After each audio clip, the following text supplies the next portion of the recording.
You clicked because you saw 11 Irish traditions, and part of you wants to know if a single one of them is real. They are, and I can prove it. For years, I believed Ireland was a place you visited, not a place that quietly made your everyday life better. I was wrong, and the evidence is what changed my mind. Because the things that actually improve life on that island were never printed in any brochure. They hide inside ordinary Tuesdays. I remember standing at the 40-foot in Sandy Cove, just south of Dublin, on a grey November morning, watching a woman well into her 70s walk into freezing seawater like it was the most natural thing in the world, laughing with three strangers. That single moment cracked the whole thing open for me. I found the data, the dates, and one custom written into Gaelic law more than 1,000 years ago that still runs daily life on that island. And even if you never leave your own street, I promise you can borrow every one of these before this video ends. So stay with me because the clue that flipped my verdict comes near the finish, and it is not the one you would guess. Here is the honest starting point. When people ask me where to retire, where to slow down, where to spend the good years they have left, they say Portugal, they say the Algarve, they say Spain, the Costa del Sol, 300 days of sunshine, cheap wine, cheaper houses. That is the loud option. That is the advertised winner. And for a long time, I nodded along with everyone else. Then I put Ireland beside it, not on weather, not on price, but on the one thing that actually decides whether your days feel rich or empty. Human connection. And Ireland did something I did not expect. It quietly won. Let me show you the first clue, because it is so small you will laugh. It is a cup of tea. In Ireland, tea is not a drink, it is a doorway. The average person there drinks close to 4 cups a day, which puts Ireland among the top 3 tea-drinking nations on the entire planet, ahead of almost everywhere you would assume. But the number is not the point. The ritual is the point. When something goes wrong in Ireland, someone puts the kettle on. When something goes right, the kettle goes on. When a neighbor knocks, when grief lands, when news breaks good or bad, the first words out of an Irish mouth are, "You'll have a cup of tea." I watched this happen in a small kitchen in County Clare. A man I barely knew heard I had been traveling alone, and before I could refuse, there was tea, there was brown bread, there was an hour of conversation I did not plan and did not want to end. That is not politeness, that is infrastructure. It is a built-in mechanism that pulls people into the same room and keeps them there. Now compare that to what so many people describe after they move to a sunny expat enclave. Beautiful view, warm balcony, and nobody knocking. The tea ritual sounds like nothing, but it is a daily, unforced reason to be in contact with another human being. And that is exactly the kind of thing that never makes a travel ad because you cannot photograph it. But one cup of tea does not build a society. So I kept digging and I found the second tradition, and this one is genuinely ancient. The Irish word is meitheal. You say it roughly like meitheal. It means a gathering of neighbors who come together to get one family's work done, then move to the next and the next, expecting nothing but the same in return. Historically, it was the harvest, the turf, the hay before the rain came. This is not a soft modern idea. Forms of communal obligation like this were woven into the old Brehon laws, the native Irish legal system written down as far back as the 7th and 8th centuries, long before most of Europe had anything like it on paper. Here is what stopped me cold. meitheal never died. It changed clothes. Today it shows up when a whole parish turns out to save a farmer after an accident, when neighbors quietly cut and stack another family's fuel for winter, when a community raises a shed or clears a field in a single afternoon. The economist would call it unpaid labor. The Irish call it what you do, and the person on the receiving end is spared both the cost and, far more importantly, the loneliness of facing a hard job alone. Think about what that means for aging. In the sunny retirement fantasy, when you get too old to manage the garden or the roof, you write a check to a stranger, if you can find one. Under a living meitheal culture, help arrives because you belong to the place. That is a form of wealth no cost of living index will ever measure, and it is quietly forfeited by everyone who chases the cheapest square meter in the sun. So already the loud option is looking thinner. But I want to be fair, and I was skeptical of myself here, because two traditions could be luck. I needed proof that Irish life is structurally built to keep you connected. That is where the third tradition hit me, and it is enormous. It is called the GAA, the Gaelic Athletic Association. It was founded in a hotel in Thurles, County Tipperary, in November of 1884, and it is unlike any sporting body you know. It runs on the parish. Your team is not a franchise you pick, it is the ground you were born on. There are well over 2,200 clubs across the island, and the players, the stars filling stadiums of 80,000 people, are amateurs. They are not paid. They are your neighbors, your children's teachers, the man who fixes your car. I sat at a small club match in the west of Ireland, no famous names, and I watched three generations of the same families on the sideline. Grandparents, parents, small children in muddy boots. The club was not just sport. It was a funeral network, the fundraising engine, the place teenagers were kept out of trouble and old men were kept out of isolation. When a family suffers, the club moves. When a child shines, the whole parish knows by morning. Compare that with the emotional reality of arriving in a foreign resort town at 65. There is no parish waiting for you. There is no institution that automatically absorbs you into 3 generations of a community. You would have to build all of that from scratch in a language you may not speak at an age when that is genuinely hard. The GAA hands it to an Irish person at birth. That is the difference between belonging you inherit and belonging you have to buy. And here's where I started to feel the outline of something uncomfortable. Because if all of this is real, and it is, then why does nobody selling you a retirement dream ever mention it? Why is the loud option always sunshine and sangria, and never a word about whether you will have a single person to grow old beside? Hold that thought, because it matters more the deeper we go. The fourth tradition is the one everyone thinks they understand, and almost everyone gets wrong. The Irish pub. You picture drinking. I want you to picture something else. Picture the traditional music session, the session, where musicians who never rehearse together sit in a corner and play tunes passed down by ear across 200 years. No stage, no tickets, no performance. Just a circle that anyone can join, and where the oldest person present is often the most respected. I spent an evening in a pub in County Galway, where a 15-year-old on a tin whistle traded a tune with a man in his 80s on the fiddle, and nobody thought it was remarkable. That is a living transmission line between generations, running through an ordinary room on an ordinary night. In most modern societies, the young and the old never share a space voluntarily. In the Irish session, it is the whole point. The pub is not about alcohol, it is the village's living room, and it does something we have almost completely lost. It mixes the ages. So now I had 4 clues and a pattern I could not ignore. Every single one of these traditions does the same hidden job. It manufactures unplanned human contact. The tea, the meitheal, the parish club, the session. None of them requires you to try. That is the phrase that kept ringing in my head. Without trying. In the advertised retirement paradise, connection is a project you must constantly initiate. In Ireland, it is the water you swim in. And speaking of water, let me give you the 5th tradition, because it is spreading and it is free. Cold water, sea swimming. That woman I told you about at the 40-foot in Sandy Cove, she was not unusual. That spot has been a bathing place for well over a century. James Joyce put it in the opening pages of Ulysses back in 1922. But in the last few years, something has exploded across the whole coastline.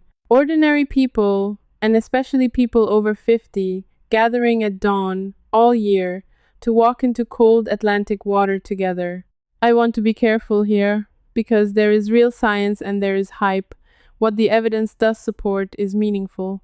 Regular cold water immersion is linked to improvements in mood, and the shock of the cold triggers a genuine physiological lift. But I watched something the studies barely capture. It was never one person swimming, it was always a group. They swim for 2 minutes and they talk for 40. The cold is the excuse. The community is the medicine. And it costs nothing but a towel and the nerve to show up. That is the point where I need to pause for just a moment. Because what I have been describing, these invisible systems that keep people connected without effort, is exactly the kind of evidence I spent years gathering and eventually had to put somewhere larger than a single video. If this investigation is resonating with you, I want you to know that I have gone much deeper into this framework, the geography of human connection, the places and principles that quietly determine whether a life feels full in my books, Map First, Deep Map, and Geo Edge, which you can find linked in the description. They are built for exactly the kind of person who wants the evidence, not the advertisement, and they will give you tools you can use regardless of where in the world you are sitting right now. But back to the traditions, because we are only halfway through, and the ones still to come are where the pattern becomes impossible to ignore. That is the point where I need to turn directly to you, because I know exactly what some of you are thinking right now. You're thinking, this is lovely, Elena, but I am not moving to Ireland. My family is here, my money is here, my health is here. This whole investigation is for people who can pack up, and that is not me. Stay with me, because I built this next part specifically for you, and it is the most useful thing in the video. Not one of these traditions requires an Irish passport. Every single one is a design you can copy exactly where you sit tonight. The Irish did not invent human connection. They kept the habits that produce it, habits most of the modern world quietly threw away, and habits can be borrowed. So here is what I want you to actually do. Take the cup of tea. Make yourself the person who puts the kettle on. Become the door on your street that opens. One standing, predictable, low-effort invitation the same day each week, and you will have rebuilt the tea tradition in your own kitchen. Take the meitheal. The next time a neighbor is struggling with a job too big for one person, show up and start it without being asked, and watch what comes back. Take the sea swim. You do not need the Atlantic. You need a small group and a repeating time and a shared, slightly uncomfortable thing, a morning walk, a cold dip, a weekly ritual, because the discomfort bonds people faster than comfort ever will. And take the parish idea, because this is the big one for anyone who feels stranded where they are. Find the local institution that mixes the ages, the church hall, the choir, the allotment, the volunteer group, the amateur club, and attach yourself to it not as a visitor but as a fixture. The Irish lesson is not the specific tradition. It is the principle underneath all of them. Build recurring, unforced, cross-generational contact into the structure of your week, so that connection happens to you even on the days you have no energy to chase it. You can start that this week from any postcode on Earth. Nobody has to move. Now, I promised you the villain would arrive, and here it is, because you deserve to know why you never heard any of this. Look at how retirement and relocation are sold. Look at what the property developers and the tourism boards and the glossy relocation supplements actually put in front of you. Sunshine, price per square meter, golf, sea view, tax. Every metric they push is a metric you can put in a spreadsheet, because a spreadsheet is what sells you a house. Not one of them can sell you a meitheal, because they do not own it and cannot build it. So they leave it out, and they leave it out so completely that you forget to even ask. I have read the forums. I have read the posts from people 3 years into the dream, in the beautiful warm apartment, writing at 2 in the morning about how they have not had a real conversation in weeks, how their neighbors are also foreigners passing through, how the sunshine turned out to be the only thing that showed up every day. Nobody warned them, because the thing they were missing was never on the brochure, it was never in the price. It was invisible precisely because it was free. That is the quiet trap. The loud option optimizes for everything you can measure, and abandons the one thing that actually determines whether you are happy, which is whether other human beings are woven into your ordinary days. And by the time you discover the gap, you have spent the money and the years, and both are hard to get back. Which brings me to the sixth and seventh traditions, because they show how deep this social design runs, right down into how the Irish move through their own towns. The sixth is the walk, not exercise. The walk. Small Irish towns were built long before the car, tight and human scaled, and the phrase you hear constantly is going for the messages, meaning going out to run errands on foot, to the local shop, the butcher, the post office. And here is the thing that matters. On that walk, you are seen, you are greeted, the shopkeeper knows your name. You have 12 tiny exchanges before lunch, and those tiny exchanges, the ones a car erases completely, are exactly what protect an older person from vanishing. In the sprawling drive everywhere resort, you can go a week without a single face knowing you were ever there. The seventh is stranger and older, and I did not expect to be moved by it, the Holy Wells. There are estimated to be more than 3,000 of these across Ireland, small sacred springs, many of them older than Christianity itself, later folded into it. People still walk to them. They still leave small tokens, tie a ribbon, say a few words, follow a path their great-grandparents followed. You do not have to believe a word of the religion to see what it does. It is a reason to walk to a specific place on a specific day, along with other people, connected to everyone who ever did it before you. It is continuity. You can stand inside. And continuity, the felt sense that your life is part of a long chain, is one of the strongest buffers against the loneliness of old age that researchers have ever found. By now, I had 7 traditions, and I could feel the verdict forming, but I forced myself to test the hardest case, because it is easy to be connected when life is good. The real question is what a culture does when life is at its worst. That is where the 8th tradition nearly floored me, the Irish wake.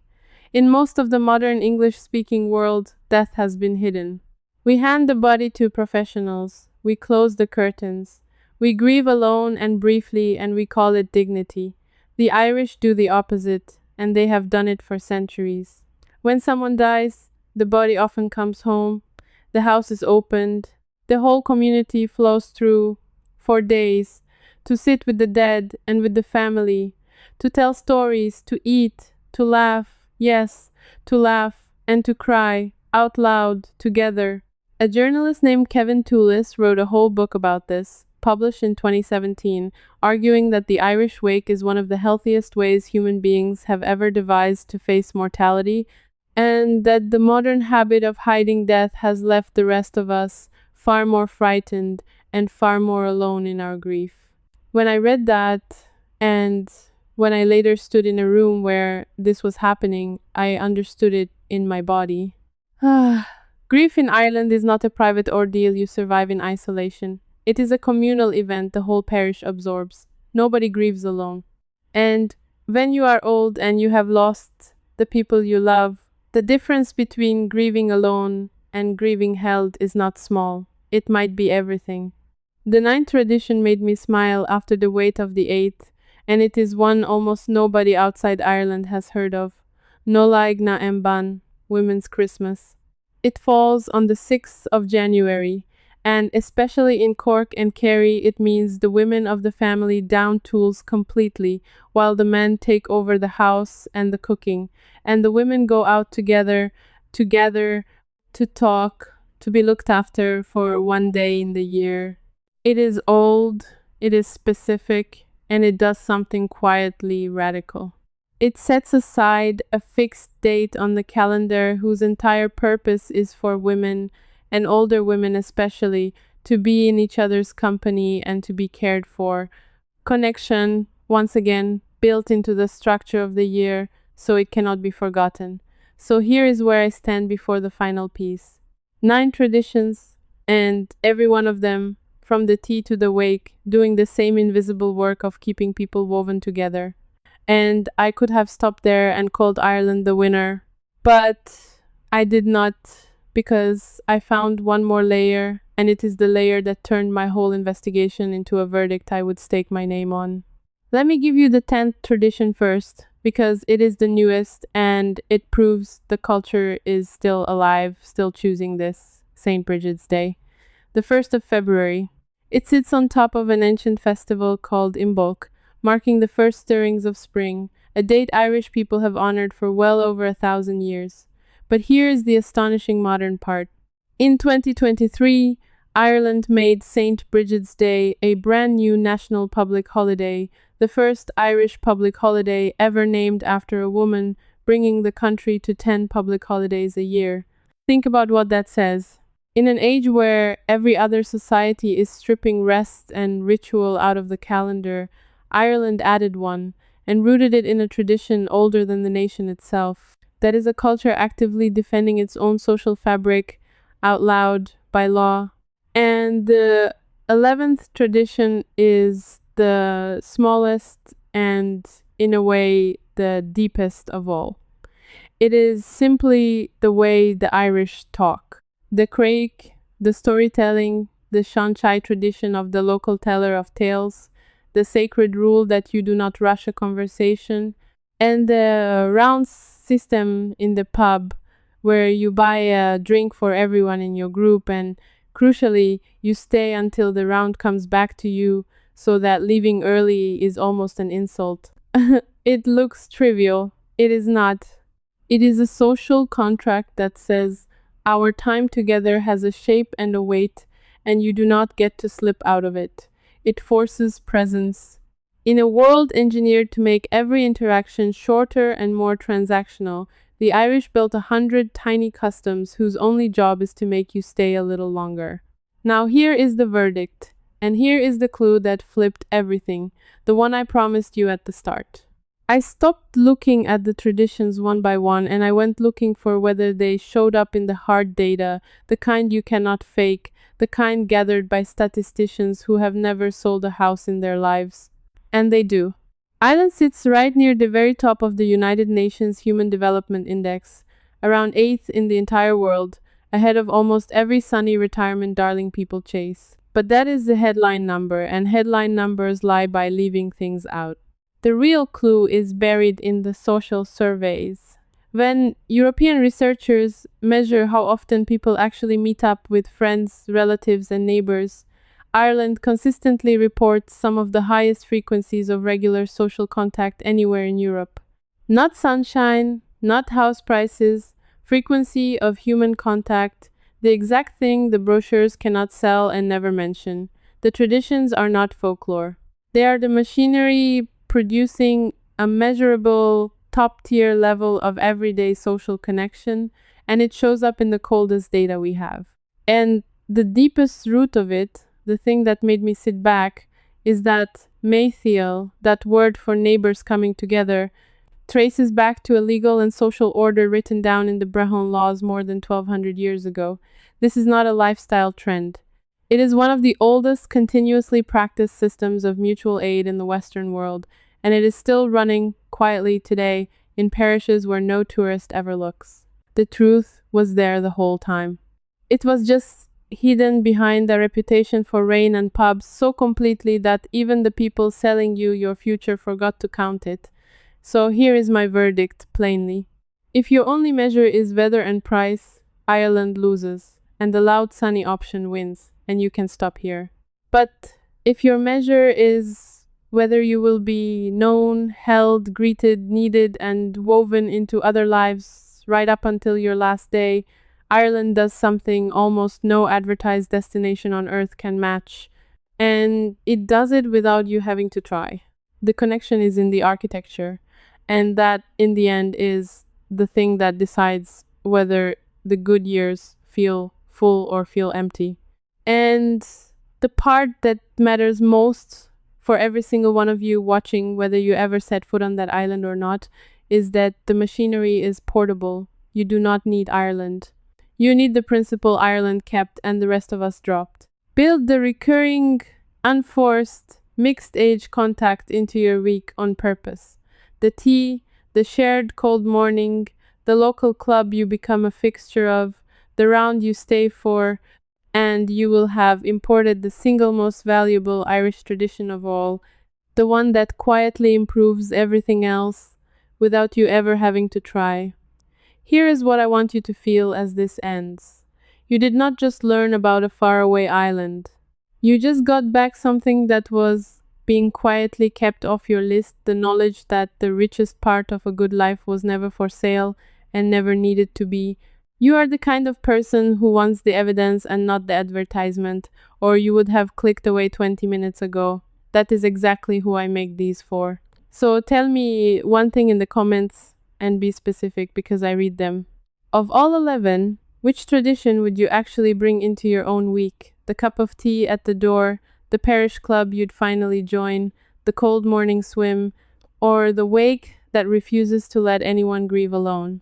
Tell me which one and tell me where in the world you are watching from because I genuinely want to see how far this reaches. And if you believe, like I do, that where you spend your years should be decided by evidence and not by whoever shouts the loudest, then come with me because that is the whole reason this place exists. The next investigation is already underway and it is a big one. I am putting one of the most famous sunny retirement paradises in the world head to head with a cold, overlooked northern town that quietly beats it on the one number that decides whether people actually stay.